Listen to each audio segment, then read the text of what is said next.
Meu nome é Paula Araújo e eu vim conversar hoje com vocês sobre quais são as guerras que a gente tem lutado, em que batalhas a gente tem se enfiado, em que batalhas a gente tem trazido para nossa vida e gastado nossa energia para lutar. Em 1 Samuel 17 a gente vê a história de Golias e Davi, né? Uma história tão bonita aí que é bastante conhecida aí no meio cristão, até fora do meio cristão, e que nos traz tanto ensinamento, né? Nesse momento aqui, né, tinha um exército filisteu, exército de Israel, eles estavam reunidos, cada um de um lado, né, exércitos grandes, mas os filisteus eram muito maiores, é um exército muito mais poderoso. E Golias se levanta, ele era um gigante na época, ele desafia, né, fala assim, olha, eu estou aqui, eu sou o cara, mas quem conseguir me derrotar, se existir algum homem de Israel que conseguir me derrotar, nós vamos nos entregar a vocês. Entendeu? Então, tipo assim, não precisa lutar todo mundo, só me derrota, entendeu? É o suficiente para vocês terem nosso exército na mão de vocês. E ele fica 40 dias falando isso, blasfemando o nome de Deus, o reino de Israel, criticando e falando coisas, né, desagradáveis ali. Ele passa 40 dias fazendo isso e ninguém se levanta para poder derrotar Golias. E ele permanece naquela postura dele ali, todos os guerreiros de Israel estão acovardados, inclusive Saul, que era o rei naquele momento. Mas aí Davi, o pai de Davi, fala com ele, Davi, vai até o acampamento, eu não sei como é que estão as coisas lá, leva comida lá pro pessoal, né, pro rei, pros seus irmãos, eles devem estar famintos, né, já tem mais de 40 dias que eles estão lá. Então vai lá e leva esse suprimento para eles. Davi era um pastor de ovelhas ainda, e ele não era um guerreiro, né, com prática em batalha. Então ele obedeceu o pai, deixou as ovelhas e foi fazer isso, né? Quando chegando lá ele ouve, né? Chega lá exatamente no momento que o Golias está proferindo todos os dias no mesmo horário. O Golias pegava e fazia todo esse procedimento, né? De desafiar o povo, de blasfemar o nome de Deus e tudo mais. E Davi chega exatamente nesse momento lá, enquanto o Golias está fazendo isso. E ele ouve aquilo e fica revoltado, né? Tipo assim, como assim esse incircunciso, esse pagão, tá ali criticando o nome do nosso Deus, falando sobre o exército de Deus, né? Colocando o exército de Israel como o exército de Deus. O povo, como que ele está criticando o povo de Deus dessa forma? Quem ele pensa que é para fazer uma coisa dessa? Se você pensar ali, Golias não estava criticando Davi. Golias nem sabia quem era Davi. Golias não estava ali criticando a família de Davi, ou dizendo que ia matar ele, destruir a família dele, ou ele mesmo. Golias estava criticando o Deus de Israel. E Davi fica extremamente revoltado com isso. Por quê? A necessidade de Davi, até naquele momento ali, antes de ser rei de Israel, antes de ser um guerreiro, né, formado ali, experimentado na guerra, o zelo dele é pelas coisas do céu, pelas coisas de Deus, pelo Senhor. Então ele ouve aquilo e fica extremamente revoltado.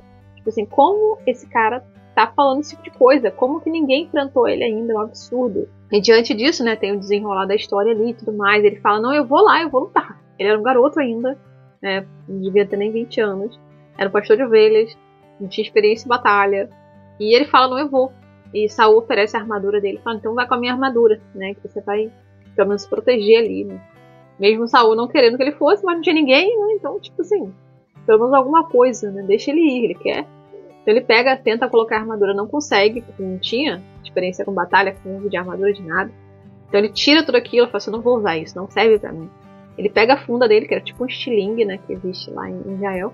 E pega 5 pedras e vai contra o filisteu e consegue derrotar ele, corta o pescoço de Golias fora e tal. Então eles conseguem ganhar essa guerra aí com Davi, primeira vez aí entrando numa batalha com o exército de Israel.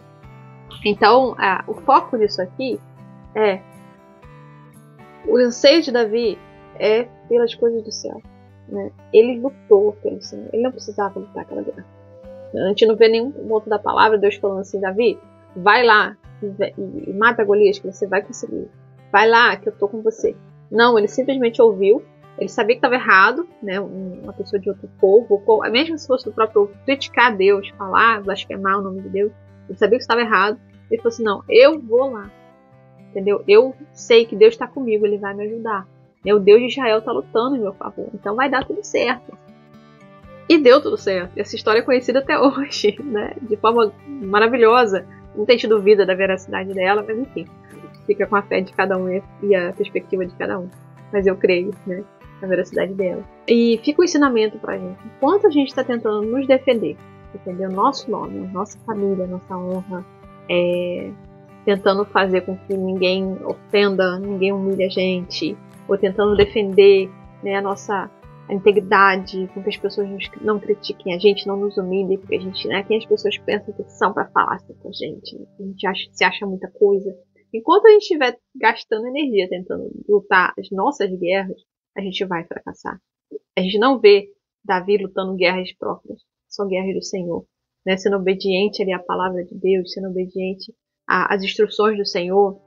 Ele, depois de ser general, de ser rei, ele perguntava: Senhor, eu tenho que ir nessa situação, eu estou em dúvida, me ajuda aqui, né? Devo lutar, eu vou conseguir? E Deus guiava ele: vai, né? Faz dessa forma, luta dessa maneira, envia o exército assim assado, então você vai guerrear. E Davi guerreava e vencia todas essas batalhas que ele lutava, porque Deus estava com ele sabia disso, confiava nele. Então o Senhor dava vitória porque Davi não estava fazendo para si mesmo, estava fazendo para o Senhor, assim como a gente deveria fazer, mas não faz. A gente faz pra gente, faz para defender a gente mesmo, para não sofrer, para não passar situações, para não ter dificuldade, porque a gente tem que estar o tempo todo tentando se autopreservar. Isso é muito cansativo e é totalmente ineficaz, porque a gente não é capaz de guardar a nossa própria vida, a gente não é capaz de se salvar, só o Senhor pode fazer isso. O exemplo, né, supremo disso, né, foi Jesus. Ele não veio, várias vezes ele fala: não vim para agradar a mim mesmo, eu vim para fazer a vontade do Pai, eu vim para, né, ser obediente a ele, eu vim para seguir a voz dele, não a minha. Várias vezes ele faz isso, inclusive, né, no final, ele no Getsemane, ele fala: Senhor, se possível, afaste de mim esse cálice, mas que não seja feita a minha vontade, mas a sua. E ele sabia que era necessário que ele viesse, que ele morresse, que ele sofresse, né? Então ele tenta sair porque ele sabe, era sofrido, era difícil, né? Tenta falar: Senhor, se possível, passa de mim, mas que não seja feito o que eu quero, não o que o Senhor quer, porque foi para isso que eu fui enviado, foi para isso que eu existo. Então que essa seja a nossa perspectiva também, que essa seja a nossa visão também, né? Que essa seja nosso motivo de viver, seja agradar a Deus, não a nós mesmos, não tentar nos proteger, nos defender o tempo todo. Deus faz isso. A gente entregue tudo a Ele, mesmo diante de situações que a gente realmente sofre, passe, que sejam injustas. Senhor, eu entrego nas tuas mãos. O Senhor é justo, o Senhor é poderoso, né? O Senhor vai fazer justiça e cumprir a tua vontade. Se for para eu continuar passando por isso, eu vou continuar. Se for para eu sofrer o dano, eu vou sofrer. Mas eu quero fazer a tua vontade. Então que a gente se sujeite, assim como Davi, principalmente como Jesus se sujeitou, fez a vontade do Pai e viveu tudo que Deus tinha para ele, né? Que a gente possa viver também, entregando tudo, deixando, né, as guerras desse mundo e lutando as guerras que são aquelas que Ele nos chamou para lutar de fato, né? Em nome de Jesus, gente, Deus abençoe, fiquem com Deus e até a próxima.